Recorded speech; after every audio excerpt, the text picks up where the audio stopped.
Hey guys, welcome back to AFK Journey. In today's video, we have another one of those special treat videos with one of the collabs, and this time we have Zebo, who was one of the most recommended collabs for me to do. As always, if you do have any more collabs you guys want me to do or any topics you want me to cover, please let me know in the comments. But Zebo is doing fantastic things, great content in the community. Dude's been playing for most of PTR. I'll get you to clarify that in a sec, but go show him some love. I'll leave a link to his channel in the description. Zebo, how you going, mate? How long have you been playing the game? I don't know when you started. I'll say at least 8 months, I'll say. After the global release is about 8 months. So I started playing the PTR server about 6 months before global release itself. So yeah, it's been a long time since I started. Yeah, so plenty of knowledge in there. So in this video, what we're going to do is, with the new season, we obviously got a bunch of seasonal abilities for characters. Now, the way it works is that each seasonal ability isn't unique to each character. There's a bunch of abilities. I think there was like 15 to 20-ish different abilities that have been spread across different characters. For instance, Odie and Marilee have the same seasonal ability, and there are a bunch like that. But what I wanted to go through in this one was, we'll have a general discussion about them, some of our favorite seasonal abilities on specific characters who it really does give them a decent buff in the season. And then at the end, we might talk a little bit about how these abilities kind of impacted the game in the season compared to the preseason, and talk about how it could impact the game in the future going forward as we look to future seasons. But Zebo, let's kick it off with you, man. What is your favorite seasonal ability? Then now, that's not saying if this is the best one that you guys need to pay attention to, just some of the ones that you've seen that are really impactful for characters. I think the one on Smokey is really impactful. The soul lifting touch. That ability, just, I don't know what they're thinking when they give Smokey the ability, because Smokey was already an amazing unit, especially for Dream Realm. And I think this skill just make like Smokey even better, like even more important than ever. So it's just crazy. Yeah. 100%. And the thing with these types of abilities is, it's like, if you're getting an extra ability and a character's already good, even if the ability's average, they're going to be better because they're already good. But when you're giving the good character a really good ability as well, that's when it becomes crazy, because the fact that he is further buffing attack and haste for the ally that's done the most damage is crazy. And especially when we look at the meta currently, with true damage not going as well at the moment, they say it will in endless mode. We'll have to wait and see. But with basically Odie being the main damage dealer that most people are focusing on for most of their damage, and you're just hyper buffing him even further with Smokey on top of what he already offers, is insane. So do you think that's also kind of another reason why Odie is doing so well? Because one, his numbers are inflated because obviously we also got magic death shred through an artifact and stuff like that. Also, we'll talk about Odie's seasonal skill in the moment. But now, if you've got one main DPS, their numbers are even inflated further above any other DPS on the team, because you further amplify that damage with the character you bring into just about every battle. I mean, with regards to whether or not this skill buffed Odie, I guess whichever carry that is in the meta, or whichever carry that's used by everyone else, will be buffed by this skill, right? So, but I mean, obviously, I guess for Odie's case, the fractional bonus help as well. And yeah, I think that probably made him like super duper powerful, especially in the new season's Dream Realm itself. So yeah. Yeah, it's just one of those things to keep in mind when you see people testing, and like in my own testing, it's like, okay, when you run 2 DPS, Odie's normally the highest DPS, but then he looks even further ahead because he's getting these specific buff type abilities, which is crazy. Yeah, and now, the fractional bonus, yeah. Yeah, which is nuts. Which, let's jump into Odie's one in a second here, because Odie's one is incredibly strong for him, and we have it on Marilee as well, but it's more strong on Odie. One reason is because Marilee's would be doing true damage, but that true damage is reduced, so it's not as powerful. But what is the other reason why this is so powerful on Odie?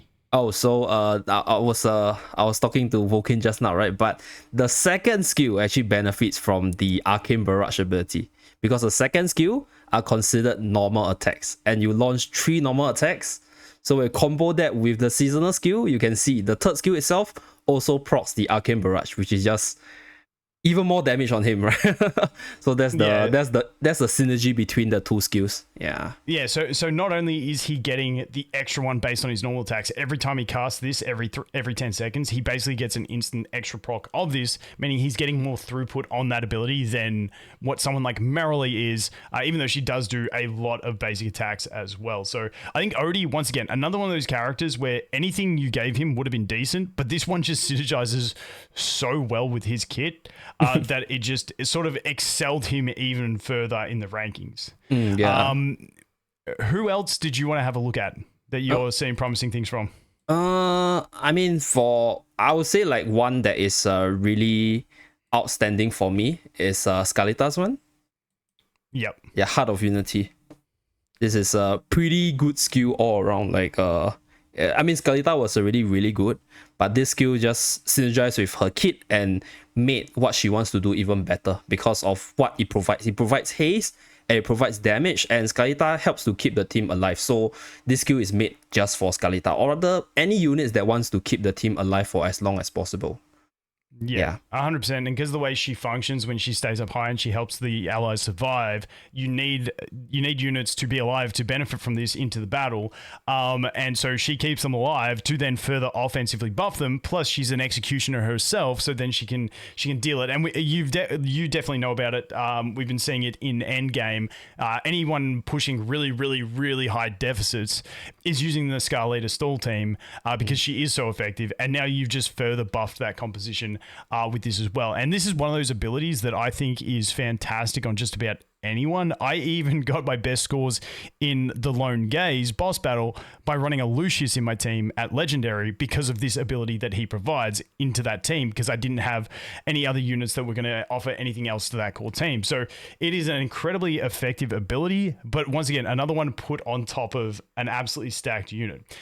Which leads me to the question, what do you think about Scarlita in general as a Celestial Hypergene at the moment? Because I have been having discussions with a lot of people about Scarlita's priority.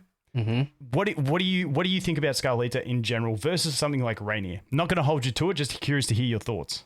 I mean, when I talk about these units, right, what I would do is I'll evaluate the cost because they're very expensive.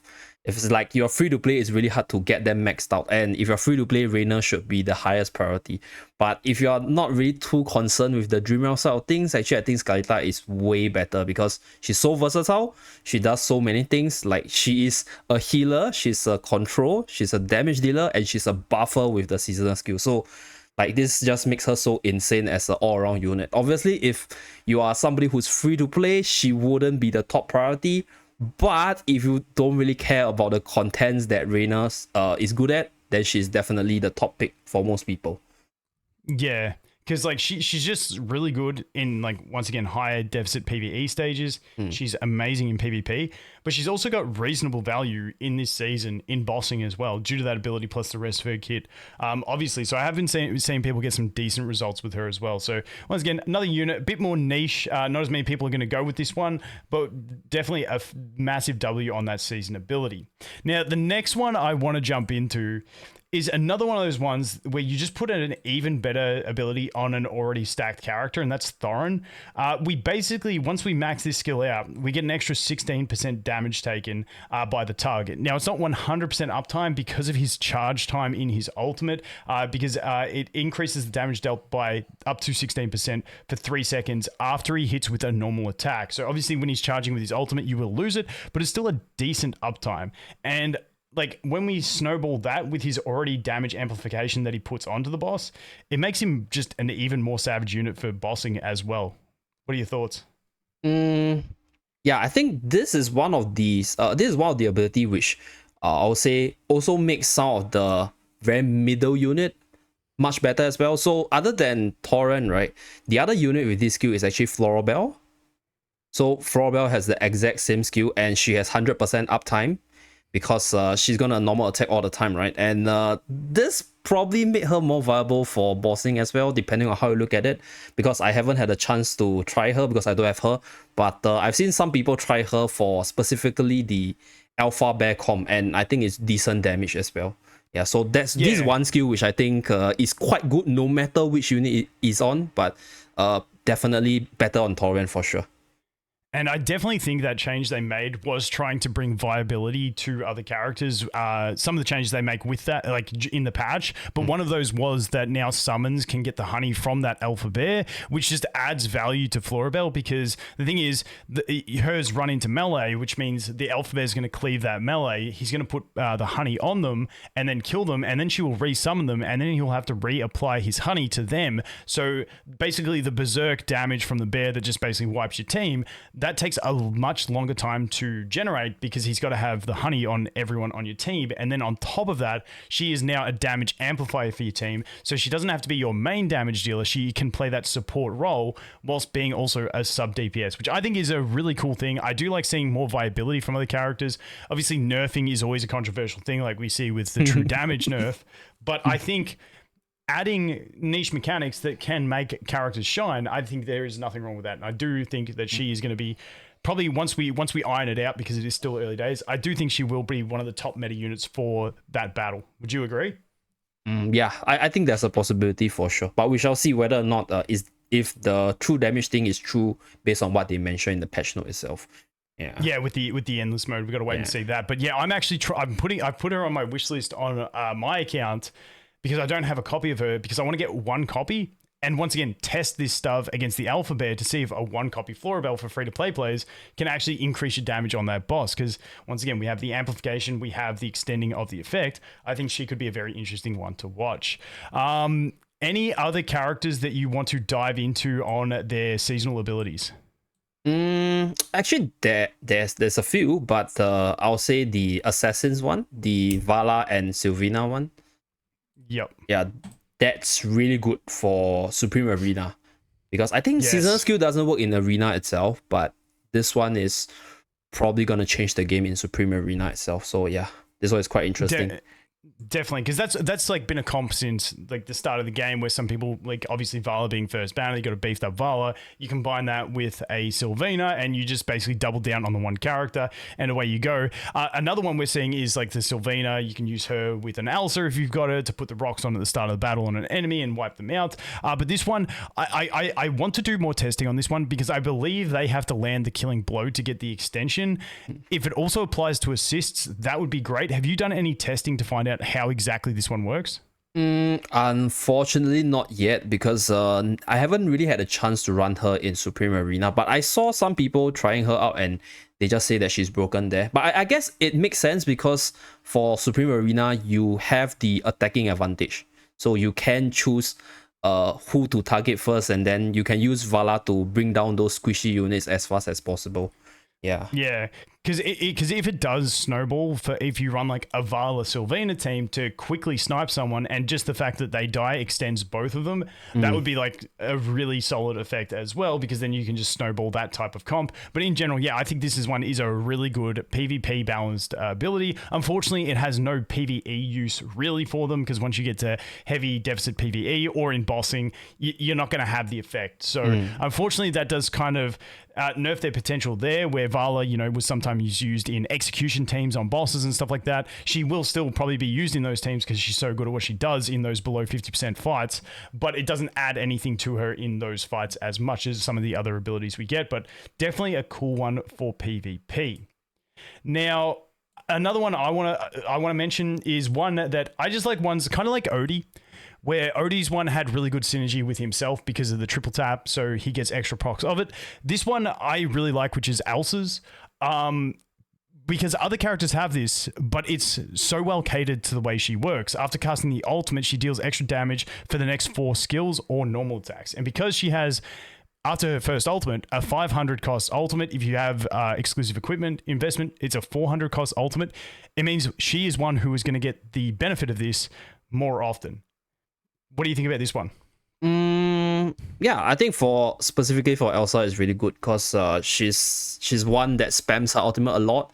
Although I haven't really had a chance to see the full potential, because one issue with Elsa is because she dies pretty easily. Like her ultimate causes her to die pretty easily. So it's like it's good if she can keep on doing the ultimate spamming, but it's very hard to test it out, especially in those auto situations. Maybe in bossing, I think it's gonna be really good for some of the bosses.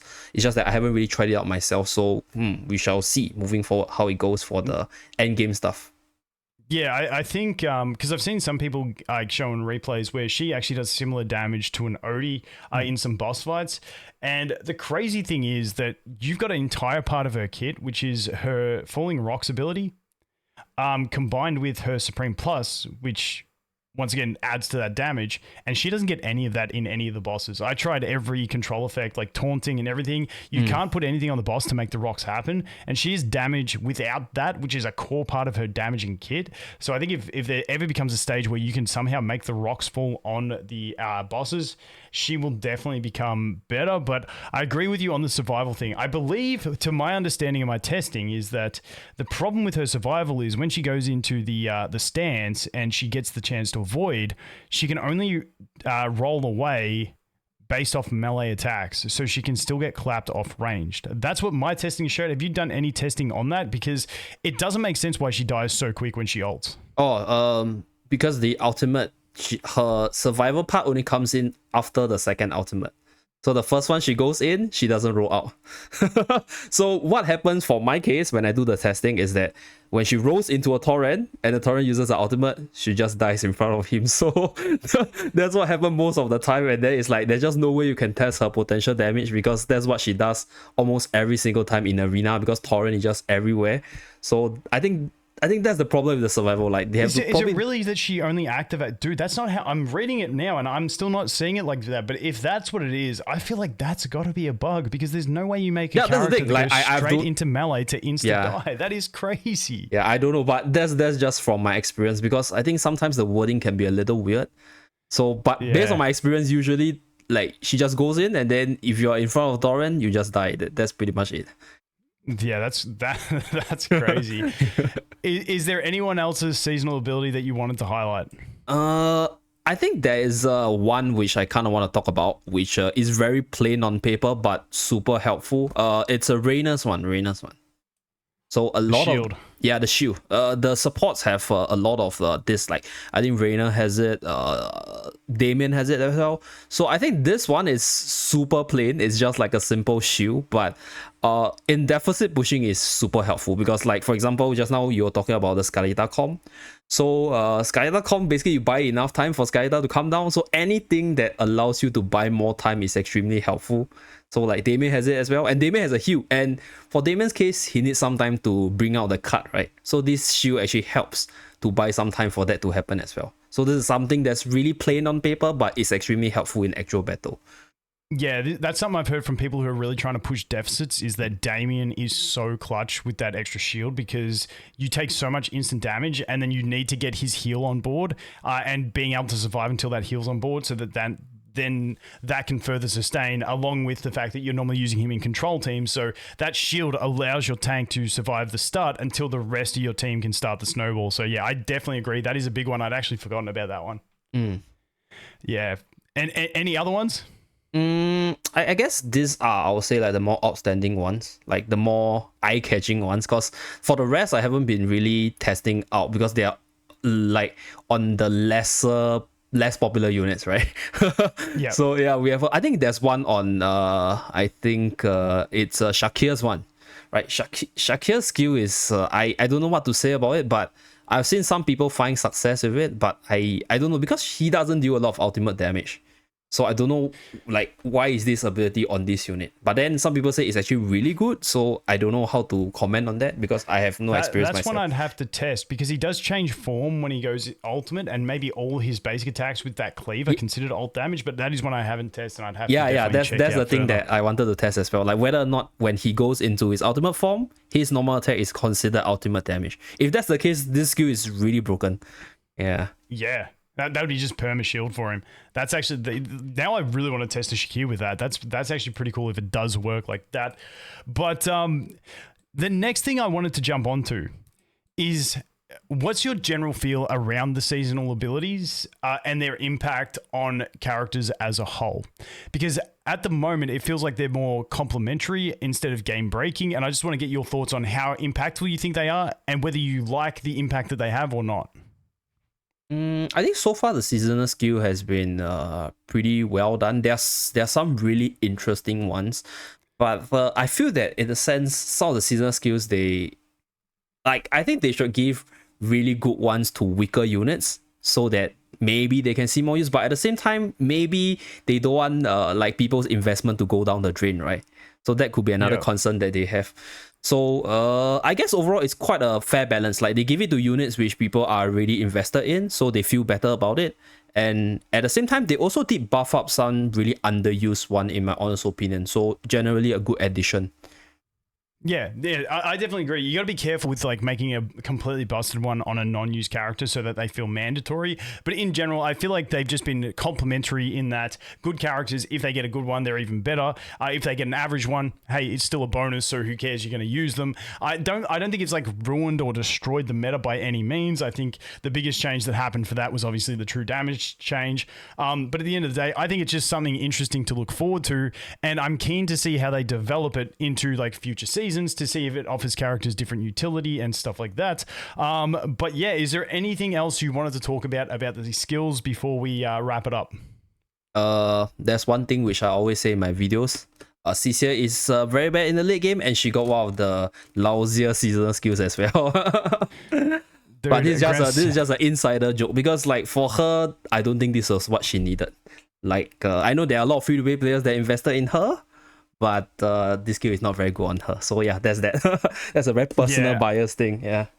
Yeah, I mean, at the end of the day, I think Cecilia definitely served her role. Yeah, true. I think the thing with her is that she was more functional early on because you couldn't get a quick Odie to Mythic Plus. Even if you were putting him on the Epic wish list, it was too unreliable. So I definitely think she was worth every cent or every summon spent on her in the early days, considering you're also getting the shop ones. And then, you know, if she falls off, she served her purpose. It kind of reminds me of Shamira early days in AFK Arena, and then she became obsolete. But I still think Cecilia does have her place. But now that a lot of people have got Odie built up and they've got those types of teams built up, you know, even if you don't have the Scarlita pushing team, now you can push with the Odie style team and still get viability out of Cecilia, especially for free to play in the arena, the new arena, because we've got 3 teams. So there's all that aspect. But yeah, I don't think hers is the greatest ability, but I mean, I can still see some value. But the problem is, normally when you're using her in PvP and stuff like that, you can't control your formation to the point where you've got it into a perfect situation where she's going to be getting that buff, and that is the biggest issue. Yeah, that's the biggest issue. so that's that. I mean, it's just a very personal thing on my channel, so that's why I had to talk about it.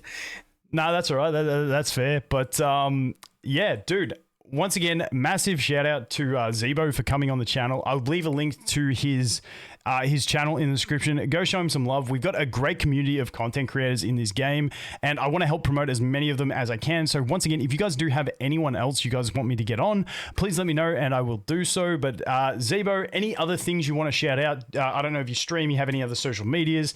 Now's the time, get them out there so everyone can find you.